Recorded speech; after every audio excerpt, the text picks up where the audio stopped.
Debate live बड़ी बहस मध्य प्रदेश में आपका स्वागत है। मैं हूं आपके साथ कुलेश्वर पांडे। मध्य प्रदेश में सुशासन अब सिर्फ शब्द नहीं बल्कि सख्त परीक्षा बनता नजर आ रहा है। कलेक्टर कमिश्नर कॉन्फ्रेंस में मुख्य सचिव अनुराग जैन ने सख्त तेवर ने पूरे प्रशासनिक तंत्र को झकझोर दिया है। संदेश साफ है, लापरवाही, संवेदनहीनता और ढिलाई अब बर्दाश्त नहीं होगी।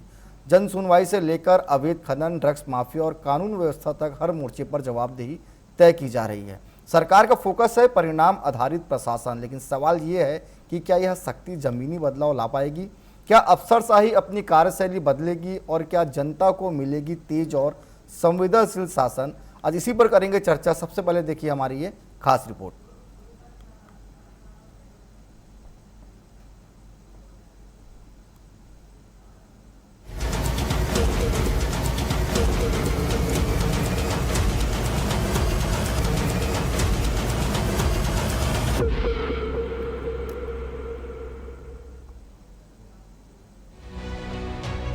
सख्ती का संदेश, सुशासन की नई परीक्षा। लापरवाही पर अब नहीं मिलेगी छूट। अपराध, माफिया और भ्रष्टाचार पर सख्त प्रहार। क्या जमीन पर बदलेगा प्रशासनिक सिस्टम?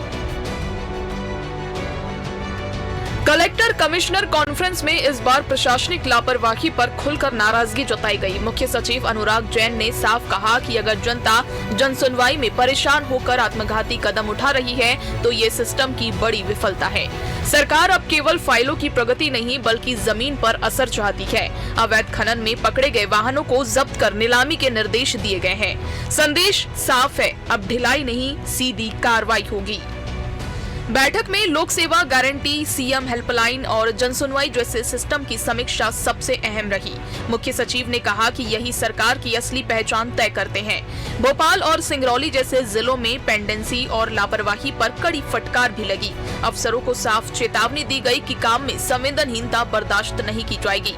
अब हर शिकायत पर समयबद्ध और परिणाम आधारित कार्रवाई जरूरी होगी, वरना जिम्मेदारी तय कर सख्त कदम उठाए जाएंगे। आरओबी को लेकर के जो रिपोर्ट आई थी, हमने कड़ी कार्रवाई की और इसके माध्यम से संदेश दिया है कि हर कोई अधिकारी अपनी दक्षता से काम करे। किसी प्रकार की त्रुटि या गलती करेगी, हमारी सरकार उनको छोड़ने वाली नहीं है। ये एक संवेदनशील सरकार है जिसके साथ गरीबों की व्यवस्थाओं में सदैव मददगार के रूप में भी खड़ी रहती है।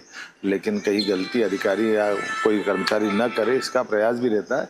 अधिकारी कर्मचारियों की बेहतरी के लिए भी हम काम करते हैं। अधिकारी कर्मचारी हमारे दुश्मन नहीं है, लेकिन भावनाओं को समझते हुए यथायोग्य जो अच्छे से अच्छा काम करे उनको पुरस्कृत करेंगे। लेकिन कोई गलती होती तो उसको हम नजरअंदाज नहीं करते।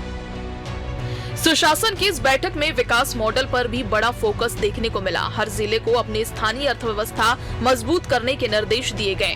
कृषि, उद्यानिकी, एमएसएमई और स्थानीय उद्योगों को जोड़कर रोजगार बढ़ाने पर जोर है।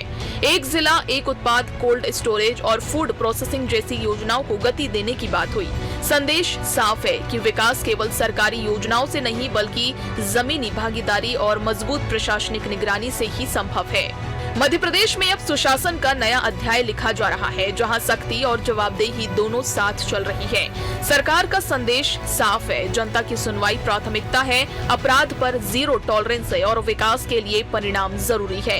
लेकिन असली परीक्षा यही है कि क्या ये सख्ती कागजों से निकलकर जमीन पर बदलाव ला पाएगी या नहीं। Bureau report, TV 24।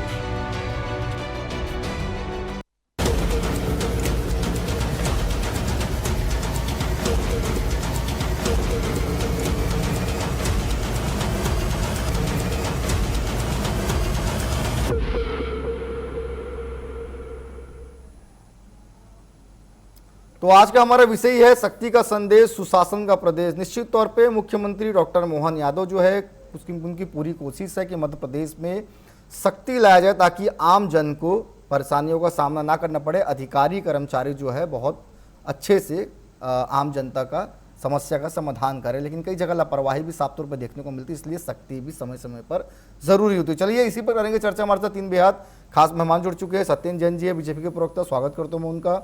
ज्योति पटेल जी हमारे साथ, कांग्रेस प्रवक्ता, उनका भी स्वागत करता हूं। भूपेंद्र जी हमारे साथ, राजनीतिक विश्लेषक, उनका भी स्वागत करता हूं। भूपेंद्र जी, एक बार फिर से वही चर्चा कि प्रशासनिक स्तर जो है वो काफ़ी ढीला हो गया है। आम जनता को आज भी धक्के खानी पड़ रही है, कड़ी धूप में अपने काम करवाने के लिए लंबी लंबी कतारों में खड़ा करना पड़ा है। सरकार का संदेश तो साफ है कि काम होना चाहिए, लेकिन प्रशासनिक स्तर पर समय समय पर लापरवाही क्यों नजर आ रही है? क्यों आखिर सख्ती का पालन नहीं किया जा रहा है?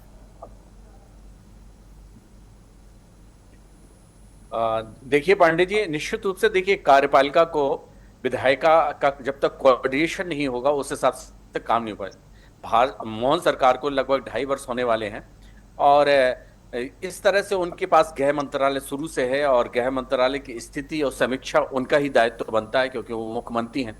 दूसरी बात, जो ग्वालियर चंबल में अवैध रेत खनन का काम चल रहा था, उस पे हाईकोर्ट, वहां के सरकारी कर्मचारी, तहसीलदार, पटवारी और माइनिंग ऑफिसर, लगातार हत्याएं हो रही थी। इसको संज्ञान सुप्रीम कोर्ट ने लिया, उन्होंने ये फटकार लगाई और इस तरह से बहुत सी कई चीजें हैं जो कि सरकार को निश्चित रूप से, क्योंकि चुनाव के समर में जाना पड़ता है और फिर उस पर जवाब देना पड़ता है, तो सरकार कसावट ला रही है और उसके लिए जवाबदेही तय कर रही है।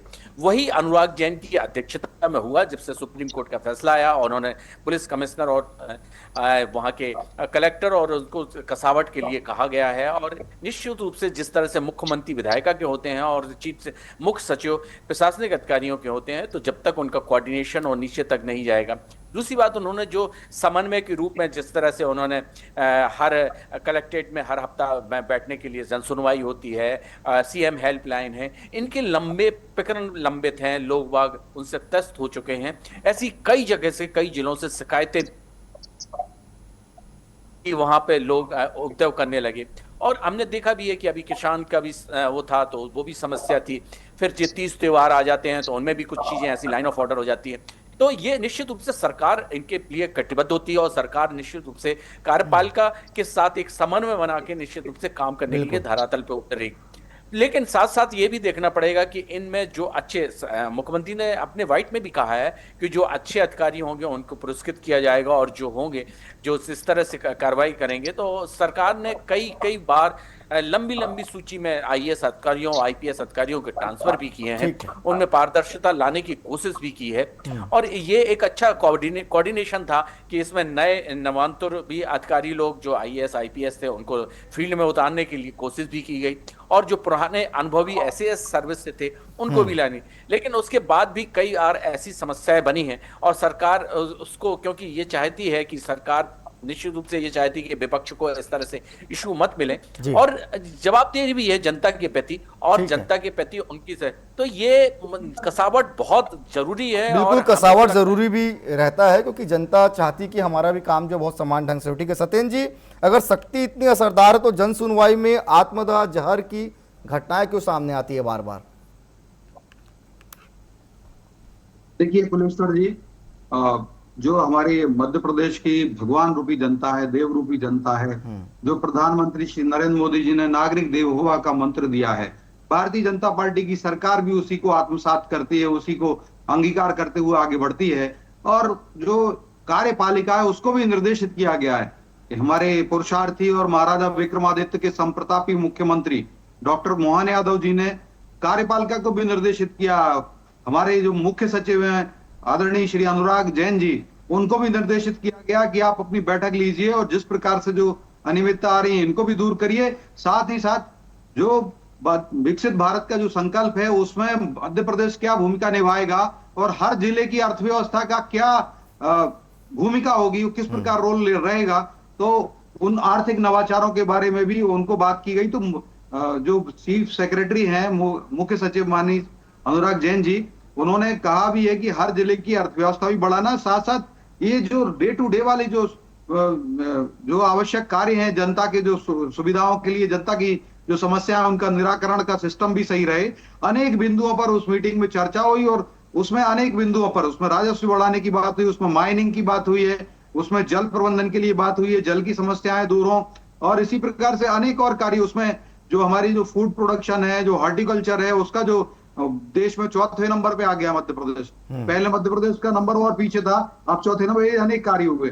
साथ ही साथ जो आपने प्रश्न किया उसके लिए भी कि कहीं कहीं पर देखा जा रहा है कि कोई बार बार जन सुनवाई में आते हैं, हमारे मध्य प्रदेश की जो देव रूपी जनता, कई बार वो वैसे ही समस्या है तभी तो वो आ रहे हैं शासकीय विभाग में समस्या के कारण आ रहे हैं, तो इसका मतलब ये है कि वो स्वयं ही व्यक्तिगत रूप से पीड़ित हैं, परेशान है। और उसके बाद अगर वो जन सुनवाई में आते हैं तो उनके साथ में कंजीनियल एटमॉस्फेयर हो, उनके साथ हमें मानवतावादी दृष्टिकोण रखना है, हमें दया भाव रखना है और उनका कार्य भी संपन्न हो। जो वैधानिक कार्य है अगर विधिक सीमाओं के अंतर्गत आता है तो उन सबको करते हुए संपूर्ण करिए, उनकी समस्याओं का निदान करिए। और सीएम हेल्पलाइन की भी बात की गई कि एक भी उसमें समस्या नहीं रहना चाहिए। इस प्रकार अनेक विषय पे बात हुई और तो हमारी सरकार वही कर रही है। और देखिए जो दुखद होता है तो हमारी सरकार बड़ी दुखी भी हो जाती है। अब जिस प्रकार से जो घटना आई श्योपुर वाली, उसमें देखा गया कि जो एक बार उनके घर की जो संपत्ति के ऊपर समस्या थी, कब्जा कर लिया था। सत्येंद्र जी, लेकिन देखिए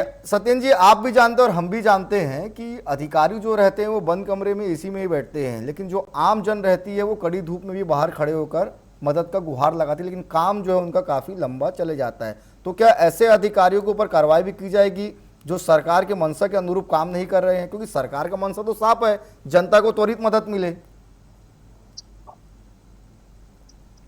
सत्येंद्र जी।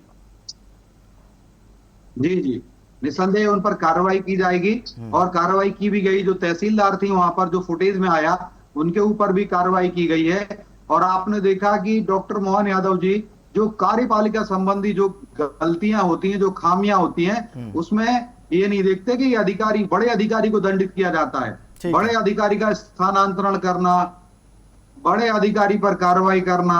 आपने देखा अनेक एसपी को हमने हमारी सरकार में, अनेक कलेक्टर्स को हमारी सरकार में, और राजस्व के जो परिवहन के आयुक्त होते हैं, परिवहन के जो ट्रांसपोर्ट कमिश्नर हो, उन सबको भी हटाने का। चलिए बिल्कुल आप लोग कार्रवाई भी करें। ज्योति जी से समझ लेते हैं। ज्योति जी, कैसे देख रहे हैं आप पूरे शासन हो तो अनेक बार कार्रवाई किए और आगे भी करते रहेंगे। देखिए, सबसे पहले तो मैं आपको बहुत बहुत धन्यवाद देना चाहूंगी टीवी 24 को कि आपने बहुत ही वाजिब, बहुत ही अच्छा मुद्दा आज डिबेट के लिए रखा है। तो सबसे पहले तो मैं ये साफ कर दूं कि आज जो मुख्य सचिव ने ये बात कही है कि जन सुनवाई के लिए लोग मर रहे हैं, लोग जहर खा रहे हैं, आत्मदाह कर रहे हैं, और मुझे लगता है कि ये जो है कोई सुशासन का प्रमाण नहीं बल्कि सरकार की प्रशासनिक विफलताओं का जीता जागता सबूत है।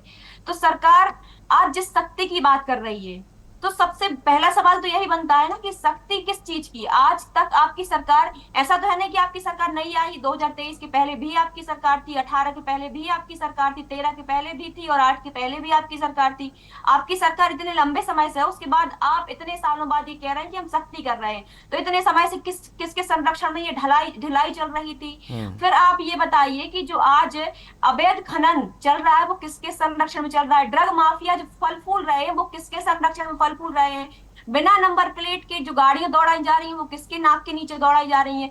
जनता सीएम हेल्पलाइन में शिकायत कर करके थक जाती है, लेकिन उस पर समाधान नहीं होता, उनकी सुनवाई नहीं होती है, उसका कोई निराकरण नहीं होता है, बल्कि शिकायतें बंद करवाने की बहुत कोशिश की जाती है। और आज मुख्य सचिव को आज ये मंच से कहना पड़ा कि अपराधियों में कानून का डर खत्म हो गया है, भूमाफियाओं में कानून का डर खत्म हो गया है। तो आप ये बताइए कि इतने सालों से जनता किसके भरोसे चल रही थी? जनता के बीच ये बात हमें भी पता थी, जनता को भी पता थी, विपक्ष को भी पता थी, और आज ये बात आपके मुख्य प्रशासनिक अधिकारी ने भी ये बात मान ली, लेकिन ये बात सरकार मानने को तैयार नहीं है कि आप पूरी तरीके से कानून व्यवस्था में, हर प्रकार की व्यवस्थाओं में विफल हो रहे हैं। और आज कहीं ना कहीं जो एनसीआरबी के आंकड़े हैं वो ये स्पष्ट करते हैं, चाहे आदिवासी अपराध में हमारा मध्य प्रदेश 2024 की रिपोर्ट आई है, मध्य प्रदेश नंबर 1 पर आया है। अनुसूचित जाति के रिकॉर्ड जो अपराध है उनमें आप 2 नंबर पर आए हैं, महिलाओं के अपराध में आप टॉप 5 में हैं। ठीक है, मतलब आपका सीधा मानना है कि जो सरकार दावे कर रही है उसके अनुरूप कुछ भी काम नहीं हो रहा है। ठीक है, सत्येंद्र से जवाब ले लेते हैं, फिर मैं लौटूंगा भूपेंद्र जी के पास। सत्येंद्र जी, जल्दी से अपनी बात पूरी करिएगा। हाँ, देखिए मैं तो एक छोटा सा जवाब दे देता हूँ। हम तो देव मानते हैं, भगवान रूपी जनता मानते हैं, और जनता में ही जनार्दन का रूप देखते हैं, नारी में नारायणी का रूप देखते हैं। और यही कारण है, ज्योति जी ने स्वयं माना कि 2003 में भी हमारी सरकार आई, 2008 में भी आई, 2013 में भी आई, 2020 में भी हमारी बनी, और 2023 उपचुनाव भी जीते, और 2023 में भी हमारी सरकार बनी, और 2028 तक कांग्रेस तो भी विपक्ष में रहेगी। तो ये स्वयं ही मान रही है मेरी दीदी। इसका मतलब ये है कि हम बार बार जब जनता के बीच जाते हैं तो जनता हमारी बात को मानती है, और हम हर बार जो एंटी इनकम्बेंसी होती है उसको हम प्रो इनकम्बेंसी में कन्वर्ट कर देते ठीक हैं। है। और ये तभी संभव होता है जब हम जनता के हृदय प्रदेश को जीत लेते हैं। ठीक तो है। हमारी ऐसी 500 से ज्यादा ऐसी योजनाएं हैं केंद्र सरकार की और राज्य सरकार की, जिनको हम बार बार जनता के बीच में पुनः उसका लाभ दिला रहे हैं। और यही कारण है कि जनता के हृदय प्रदेश को भी हमने विजित कर रखा है। जिस प्रकार से भगवान हनुमान जी के हृदय प्रदेश में देखेंगे तो वही बात आती कि हमने या तो जनता को अपने हृदय प्रदेश में विजित कर लिया रखा हुआ है। डॉक्टर मोहन यादव जी अगर मध्य प्रदेश में सबसे बड़े पुजारी हैं, मध्य प्रदेश उनके लिए मंदिर है, और वहां रहने वाली जो जनता है, मध्य प्रदेश की जो जनता है वो भगवान है। तो डॉक्टर मोहन यादव जी उसको पूज रहे हैं, भारतीय जनता पार्टी उसको पूजती है, और यही कारण है कि बार बार वहां हमारी जनता हमें आशीर्वाद देती है। तो मेरी बहन की बातों को बहुत सारा उन्होंने स्वयं स्वीकार कर लिया। लेकिन मैं ये जरूर कहूंगा जहां जहां भी कमी आएंगी उसके लिए, अगर जो अभी आप सभी वरिष्ठ पत्रकार जी हैं, भूपेंद्र जी ने भी कहा जी। और भूपेंद्र जी ने कहा कि कार्यपालिका में भी फ्लॉज आ जाते हैं, कार्यपालिका में भी बहुत सारी त्रुटियां आ जाती हैं। तो निसंदेह अनुराग जैन जी ने कार्यपालिका के अंदर की जो त्रुटियां हैं, जो कमियां हैं उसको उजागर किया, और उन कमियों को भी दूर करके हम मध्य प्रदेश को समुन्नत करेंगे। ठीक है सत्येंद्र जी, लौटूंगा आपके पास। ठीक है, छोटा सवाल भूपेंद्र जी से लेता हूं। भूपेंद्र जी, क्या प्रशासनिक फटकार वाकई असर डालती है या सिर्फ संदेश बनकर रह जाती है?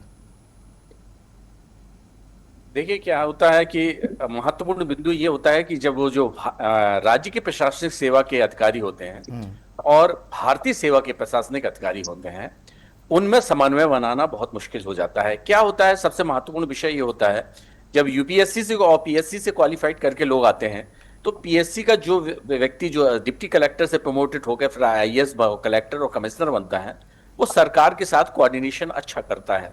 तो सरकार ये चाहती है कि उनके जनप्रतिनिधियों के रूप में अच्छा काम करें और उनके साथ तो उनको ज्यादा जिले दिए जाते हैं। और आप आज भी लिस्ट उठा के देख लें तो लगभग 55 जिलों में लगभग 35 जिलों में वो कलेक्टर वही बैठे होंगे। और जो आईएएस वगैरह होते हैं उनमें शुरू में बहुत अच्छी इच्छा करने की युवा होते हैं, वो यूपीएससी क्वालिफाइड के, और उन दोनों अधिकारियों में भी प्रतिस्पर्धा की भावना रहती है। तो ये एक जो राजनीति के रूप में जिस तरह से, तो क्या होता है वो ज्यादा सुनते नहीं है, वो अपने हिसाब से थोड़ा सा करते हैं। तो राजनीति में एक समन्वय की भी आवश्यकता होती है। दूसरी बात, अधिकारी को अगर कुर्सी मिलती है तो वह अधिकार का प्रतीक नहीं है, वह दायित्व का प्रतीक है। चाहे वह ब्यूरोक्रेसी में हो, चाहे आप उसको राजनेताओं के रूप में भी माने, चाहे वो आप विधायक बने, चाहे आप कोई निकाय के अध्यक्ष सदस्य कुछ भी बने। तो ये जब बोध आ जाता है कि हमको ये अधिकार मिल गया, हमारा दायित्व खत्म हो जाता, तो ये सब चीजें। दूसरी महत्वपूर्ण विषय ये है कि मध्य प्रदेश में अब एक नई एंट्री आ रही है ड्रग्स वगैरह की, नशे के रूप में। तो ये जो एक चीजें हैं, इस सब चीजों को अगर कोऑर्डिनेशन सही नहीं होगा ना, तो निश्चित रूप से बड़ी जिम्मेदारी दी। और भूपेंद्र जी, लेकिन क्या माना जाए, ये जो शक्ति दिखाई जा रही है इससे सिस्टम एक्टिव हो गया और सुस्त हो जाएगा पहले की तरह? देखिए गृह मंत्रालय महत्वपूर्ण अमला है जो मुख्यमंत्री जी के पास शुरू से है, और मुख्यमंत्री जी के पास और भी विभाग हैं, लगभग 12-13 विभाग हैं। तो आप ये मान के चलिए कि उनकी जिम्मेदारी डबल बनती है, और इस तरह से वो प्रयास करेंगे अपने स्तर पे जो भी है। लेकिन सामने घटनाएं भी आ रही हैं, तो उन घटनाओं को भी तो देखना पड़ेगा। तो सरकार, अब जब सुप्रीम कोर्ट ने अभी खनिज माफिया के रूप में इतनी बड़ी टिप्पणी की है, तो सरकार ने निश्चित रूप से आनंद फानंद में बहुत बड़ी, अनुराग जैन जी जिनको एक्सटेंशन दिया है और अच्छे अधिकारी हैं और उनको केंद्र से भेजा गया था प्रतिनियुक्ति समाप्त करते, तो निश्चित रूप से उनको कसावट लाने के लिए प्रेरित किया, उन्होंने वो कसावट लाने के लिए काम भी कर रहे होंगे। लेकिन अब रिजल्ट इसके आएंगे। अब ये जैसे आप चंबल के क्षेत्र में जिस तरह से अवैध खनन हो रहा है, नर्मदा के इस तरफ, नर्मदा, ठीक है, ये बहुत बड़ी माना जाए। लेकिन आने वाले समय में कुछ बदलाव निश्चित तौर पर दिख सकते हैं जिस तरह से शक्ति अपनाया जा रहा है। ठीक है, मैं लौटूंगा भूपेंद्र जी आपके पास। ज्योति जी से सवाल लेता हूं। ज्योति जी, जब सत्येंद्र जी अपनी बातों को कह रहे थे तो आप मुस्कुरा रहे थे, अपनी बात पूरी कर लीजिए, अब आपका समय है। मैं बस यही कहना चाहूंगी कि भारतीय जनता पार्टी के प्रवक्ता, चाहे भारतीय जनता पार्टी के नेता हो, चाहे भारतीय जनता पार्टी की सरकार हो, अनुराग जैन मुख्य सचिव तो क्या स्वयं भगवान भी प्रकट होकर के इनसे कहेंगे कि जनता परेशान है, या जो भी बातें अनुराग जैन जी ने आज कही है, तो मुझे लगता है कि ये लोग कभी स्वीकार ही नहीं करेंगे। आज जनता जानती, विपक्ष जानता है, सारा मीडिया जानता है, सभी लोग जानते हैं, ये बात पूरा अधिकारी वर्ग भी जान रहा है कि किस तरीके से जनता परेशान है, और यही बात उन्होंने स्वीकारोक्ति आज की है इस बात की, अनुराग जैन जी ने। लेकिन आप इस बात को नहीं मानेंगे। आज जनता बूंद बूंद पानी को तरस रही है। आज महिलाएं अपनी सुरक्षा के लिए बेताब हैं। आज युवा जो है अपने रोजगार मांग रहे हैं, लेकिन आप लोग ये बात नहीं समझेंगे। एक बात और आपने एक बात कही थी कि हाँ, हम बड़े बड़े अधिकारियों पर कार्रवाई कर रहे हैं, बड़ी बड़ी जो है ट्रांसफर कर रहे हैं। तो आप ये बताइए कि आप यदि बड़े बड़े अधिकारियों पर कार्रवाई करने की बजाय यदि आप अपने एक मंत्री पर कार्रवाई कर देते, एक मंत्री से इस्तीफा ले लेते, चाहे वो आपका कप से रब पिलाने वाले मंत्री हो, स्वास्थ्य मंत्री हो, चाहे आपके कैलाश विजयवर्गीय जो दूषित पानी से लोगों की मौत हुई वो वाले मंत्री हो, चाहे विजय शाह जो सोफिया कुरैशी को आतंकियों की बहन कहते हैं, ऐसे मंत्रियों से यदि आप किसी एक मंत्री से भी इस्तीफा ले लेते तो निश्चित रूप से ये खौफ जो है वो आपका बना रहता। लेकिन आप अपने पूरे मंत्रियों को बचा करके रखना चाहते, किसी छोटे मोटे कर्मचारी अधिकारी पर कार्रवाई करके आप ये बड़ा साबित करना चाहते हैं पूरे प्रदेश के अंदर कि हम बड़े न्यायप्रिय हैं। लेकिन आप जब आप ट्रांसफर करते हैं तो ऐसा करते हैं कि आप एक जिले से दूसरे जिले में ट्रांसफर करते हैं, लेकिन उसका प्रमोशन कर देते हैं। तो इस तरीके से हमारे सागर जिले से भी एसपी का ट्रांसफर हुआ था, लेकिन उसका प्रमोशन हो गया। हमारे यहाँ से कलेक्टर का ट्रांसफर हुआ था, उसका प्रमोशन हो गया। तो इस तरीके से आप कार्रवाइयां करते हैं।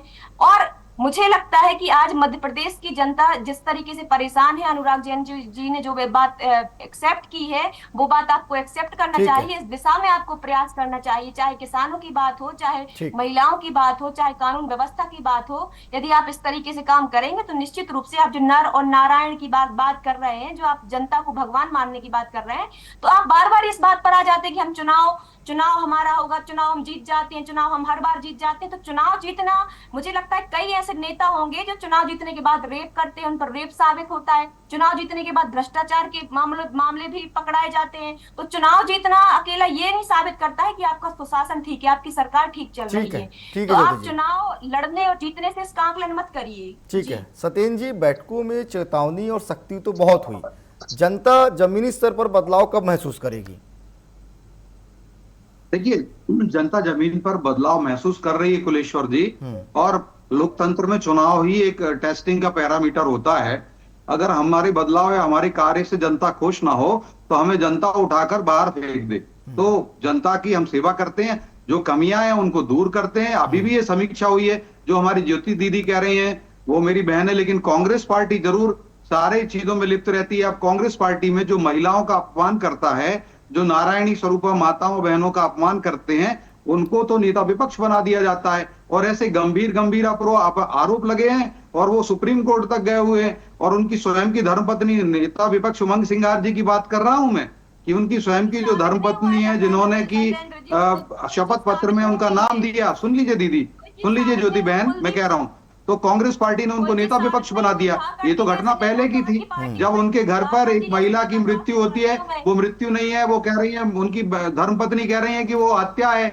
तो हत्या किसने की? और ये ऐसे आरोप हैं इन पे, इनसे बगैर इनको शतुरमुर्ग की तरह रेत के अंदर सिर नहीं गड़ा सकती कांग्रेस। और चाहे जीतू पटवारी जी ले लो, जीतू पटवारी जी बार बार माताओं बहनों का अपमान करते हैं। आज हम 1.25 करोड़ से ज्यादा बहनों को 1500 रुपए प्रति माह दे रहे हैं, लगभग 60,000 करोड़ रुपए से ज्यादा की राशि उनके खाते में हम दे चुके हैं। तो वो पहले कहते थे कि मध्य प्रदेश के आदमी तो दारू पी के सो जाते हैं और माताएं बहना 200-500 रुपए लेके पोलके में रख लेती हैं। तो समस्त माताओं बहनों का अपमान करने वाले, हमने डीबीटी की इसीलिए डायरेक्ट बेनिफिट ट्रांसफर के माध्यम से दिया है, किसी के इस प्रकार का गंदा जो पोलके में रखने वाला काम नहीं कराया, जो जीतू पटवारी कहते रहे पूरी माता नारायणी का अपमान किया।